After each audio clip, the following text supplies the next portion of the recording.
All right, welcome. Today, we are not just skimming the surface. We are doing a complete, unabridged, deep dive into Rigetti Computing's third quarter earnings for 2025. We're going to meticulously dissect every single critical document, the 10Q, the 8K, the full earnings call transcript, you name it. The goal here is to build a granular, comprehensive picture for the serious investor. So this isn't your typical summary. It's a full spectrum analysis. Let's get into it. So here's our game plan. We've broken this down into 6 parts to make sure we cover all the angles. We're going to kick things off with a third-party analyst verdict, just to get a feel for the market's perspective. Then we'll look at the story Rigetti is telling. After that, it's time to roll up our sleeves and dive deep into the raw financial numbers. We'll even decode the fine print in the footnotes, listen in as analysts challenge management, and then finally we'll put it all together into a solid bull versus bear case for the company. Okay, let's jump into Section 1, the analyst's verdict. Now, usually, you save the conclusion for the end, but we're going to flip the script a bit. By starting with an independent market analysis, we can arm ourselves with a critical lens right from the get-go. It gives us a framework of key risks and questions to keep in mind as we go through everything else. It lets us test the company's story against the market skepticism from the very beginning. An analysis that came out right after the earnings release gives Rigetti a hold rating, but it's the why that really matters here. The verdict is pretty blunt. This is a high-risk, speculative growth story. It's struggling with negative cash flow, and there's a serious risk of shareholder dilution. Right away, this frames Rigetti not as some stable blue-chip stock, but as a high-stakes bet on a future technology that is, let's be honest, far from a sure thing. That same analysis boils all that caution down into 3 critical red flags that we absolutely need to unpack. First, there's this really complex accounting item called warrant liability volatility that's just massively distorting their financial reports. Second, they are burning through cash way too fast. And third, they're actively watering down the value of existing shares to fund their operations. We're going to dig into every single one of these. So let's tackle that first red flag. The headline number for Rigetti's net loss looks absolutely insane, but it's so important to understand that the biggest piece of that loss isn't from their actual day-to-day business. Think of it like this. The value of your house goes up on Zillow. You haven't actually received any cash, right? It's just on paper. That's kind of what's happening here. Rigetti is dealing with a massive accounting charge, a non-cash item that really masks how the underlying business is truly performing. And here's that number. A jaw-dropping $149.3 million loss booked in just the first 9 months of the year. But again, this is not money that physically left their bank account. It all comes from these financial instruments called warrants. Now get this, because it's a little weird. As Rigetti's stock price actually goes up, the company's future liability to issue stock at a fixed price also goes up. And that increase in liability gets booked as a massive paper loss. It's a critical and honestly a very confusing accounting quirk that every investor has to understand. Okay, on to red flag number 2, and this one is a lot more real. Cash burn. This is simple, really.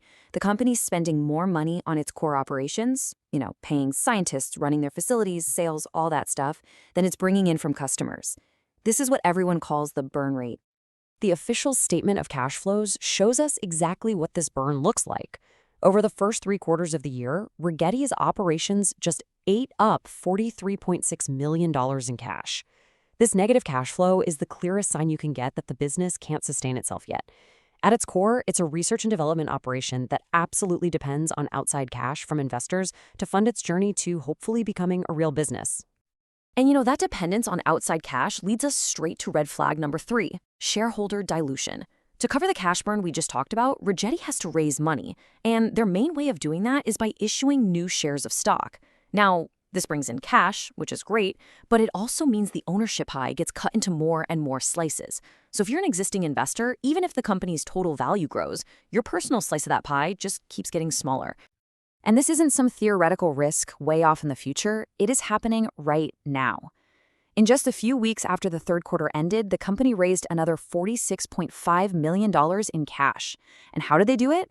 Existing warrant holders cashed in their right to buy stock, and the company printed up those new shares. This is the engine funding the whole operation, but it comes at the direct and continuing cost of diluting every single existing shareholder. Okay, let's move on to Section 2. So we've laid out the cautious, risk-heavy view from the market. Now let's switch gears and look at the story Rigetti is telling everyone.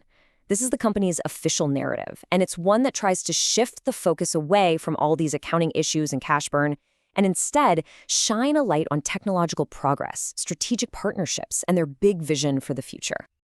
This story starts right at the top. In his opening remarks on the earnings call, the CEO, Dr. Subodh Kulkarni, framed the quarter as one of strong momentum. He's basically telling investors, hey, don't look over there, look over here. And here are two key areas. First, actual demand for their physical quantum computers, and second, the growing network of collaborators. This is the upbeat story of progress they want everyone to buy into. A huge part of that positive story is this really ambitious technology roadmap. I mean, the company is making very specific, very measurable promises. By the end of this year, they're promising a system with over 100 qubits and 99.5% fidelity. By the end of 2026, over 150 qubits with even better fidelity. And then the big one, by the end of 2027, a system with over 1,000 qubits. This roadmap is designed to show a clear, aggressive, and almost inevitable path to building a quantum computer that's actually commercially useful. And they're really emphasizing that they aren't trying to do this all by themselves. Rigetti constantly brings up its network of big-name partners. They're working with NVIDIA to link quantum and AI supercomputers. They're teaming up with universities like MSU and government agencies in both India and the US. Each one of these partnerships is meant to be a signal, a stamp of approval from key players that validates what they're doing. All right, Section 3, deconstructing the financials. We've heard the analyst's cautious take, and we've heard the company's optimistic one. The only way to figure out what's really going on is to dig into the raw data ourselves. We are going straight to the source, the official 10Q filing, and we are going to break down the numbers, statement by statement, to find the ground truth. We'll kick things off with the Statement of Operations, which most people just call the income statement. This tells the story of how the business performed over a specific period, in this case, the first 9 months of the year. It shows you the revenues they brought in, subtracts all the costs, and leaves you with that famous bottom line, either a profit or a loss. And right away, the top line shows a pretty big problem. For the first 9 months of the year, revenue dropped from $8.5 million last year to just $5.2 million this year. That is almost a 39% drop. The company says it's because of the timing of some government contracts, but still, that's a major headwind, and it shows how unpredictable their revenue can be. And the problem isn't just that they're making less money. Their core profitability is also under a lot of pressure.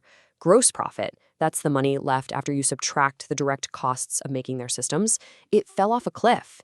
And even more telling, the gross margin, which is that profit as a percentage of revenue, was cut in half, collapsing from 55% all the way down to 27%.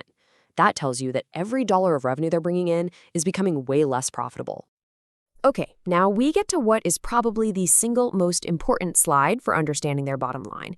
The official, by-the-book GAAP net loss was a mind-boggling $201 million in the third quarter.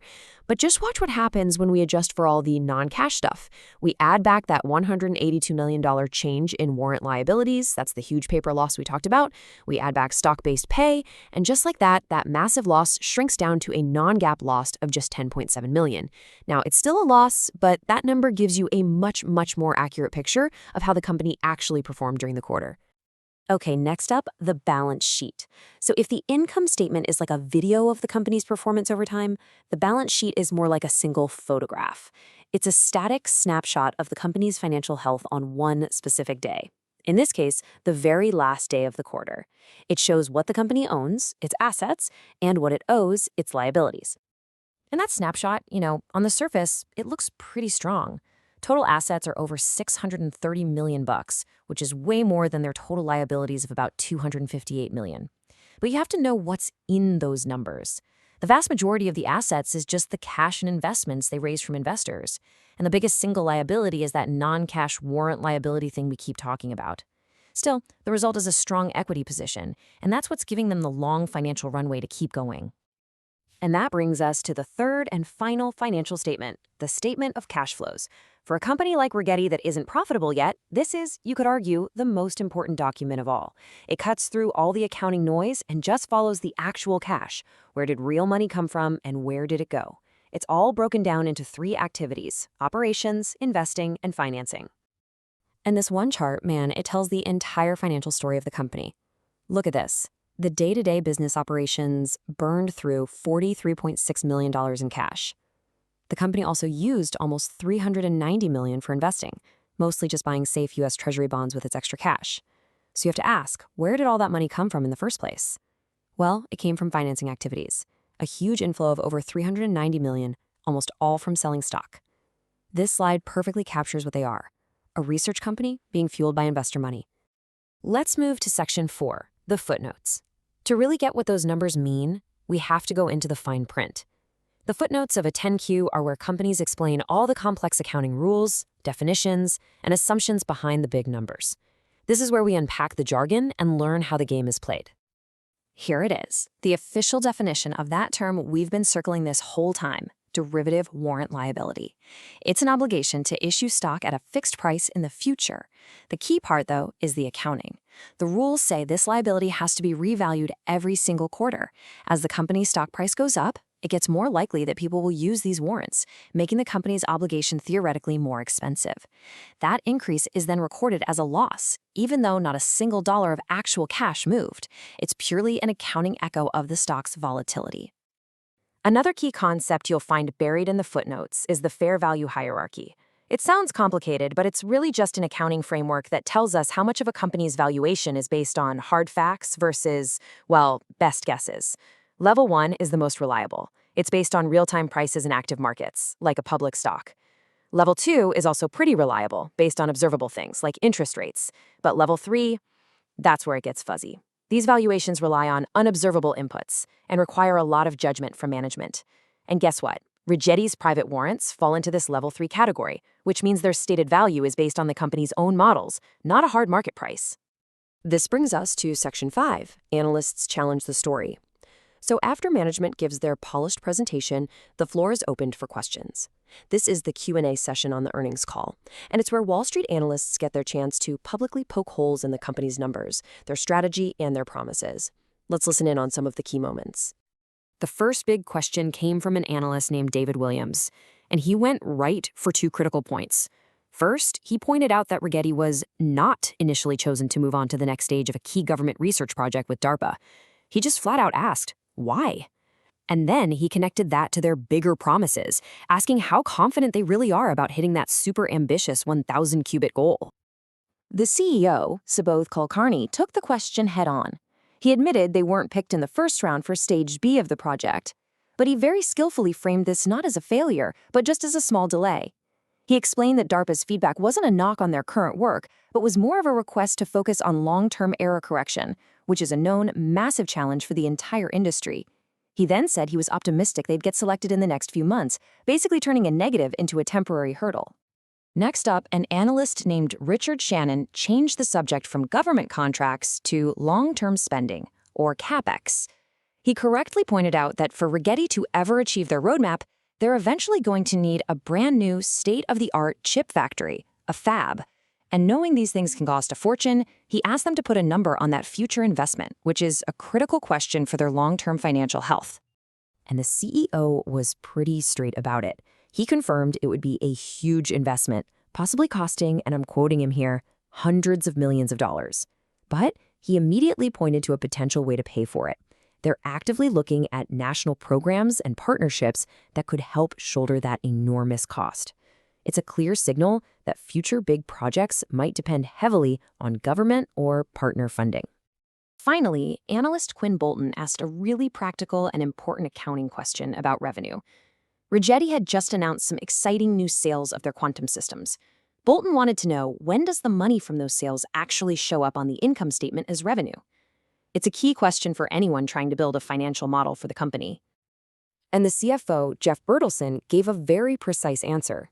He clarified that for these systems, revenue gets recognized when the product is shipped, not when the deal is signed. And then he specifically told analysts to expect that revenue to hit the books in the first and second quarters of 2026. This gives everyone some concrete, useful guidance for their near-term forecasts. Okay, we've made it to our final section, the bull versus the bear case. After going through the analyst view, the company story, the hard financials, the footnotes, and the Q&A, we can now pull all this information together into 2 distinct competing stories about where Rigetti is headed. So this is it. It all boils down to two opposing ways of looking at this company. The bull case is all about the future. It focuses on that huge pile of cash, which gives them a long time to figure things out. It points to their clear technology roadmap and the validation they get from partners like NVIDIA. It's basically a bet that Rigetti has the money and the plan to win the quantum race. The bear case, on the other hand, is all about the harsh reality of today. It points to the high cash burn, the constant shareholder dilution, the falling revenues, and the massive uncertainty around their timeline. It's a bet that the financial problems of today will crush the technological promise of tomorrow. So, the most important takeaway is this. What should you be watching to see which story is actually coming true? Here are the 5 most important things to track. First, keep an eye on that quarterly cash burn rate. Second, watch their progress on delivering that 100-plus qubit system by the end of the year. Third, look for a final answer on that DARPA project.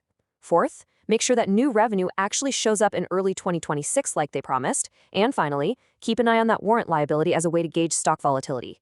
These are the key metrics that will tell you which story is winning. And all of this brings us to the ultimate multi-billion-dollar question for Rigetti. The company has a strong balance sheet, a war chest full of cash, but its current business operations are, well, they're deeply challenging. So the fundamental question is this. Can they execute on their ambitious technology roadmap and turn their science fair project into a real, sustainable business before that giant pile of cash runs out? That is the essential bet that investors in Rigetti are making today.